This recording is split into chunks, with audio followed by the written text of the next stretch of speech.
আসসালামু আলাইকুম রহমতুল্লাহি ওয়া বারাকাতুহু। কী অবস্থা, সবাই কেমন আছেন? আশা করি ভালো আছেন। তো ভিডিওর ফার্স্টে আমি কথা বলতে পারিনি, কারণ মরিচের এই দাগটা নাকে এসে পড়ছিল, তার জন্য কথা বলতে পারিনি। তো অবশ্যই আপনারা ভিডিওটা দেখতেছেন, আমি ভর্তা বানাইতেছি একটা।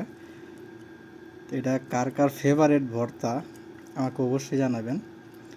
আর এসব ভর্তা কিন্তু ইচ্ছা করলেও আমাদের হাতে সময় থাকে না বানায় খাওয়ার জন্য। তো তার জন্য ইচ্ছা থাকলেও অনেকে খাইতে পারে না, পরিশ্রমের জন্য হয়তো বা এটা সবারই পারেও না বানাইতে। তো তার জন্য আমি ভিডিওটা দিলাম। অবশ্যই ভালো লাগলে লাইক কমেন্ট শেয়ার করবেন, আর অবশ্যই সবাই জানাই যাবেন ভর্তার কালারটা কেমন হয়েছে।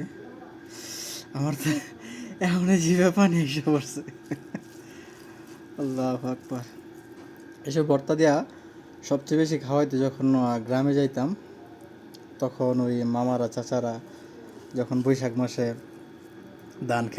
ধান কাটতে যাইতো, তখন এই ভর্তা অবশ্যই বানাই দিত। কারণ শুনছি, আমি জানি না সঠিক কতটুকু সত্য, এসব ভর্তা দিয়ে মানে যেখানে ধান কাটে আমরা আউরে বলি অথবা বন্দে বলি, তো এইসব জায়গায় এইগুলা দিয়ে যদি ভাত খায়, তাহলে এক প্লেটের জায়গায় বলি 3 প্লেট ভাত খাওয়া যায়।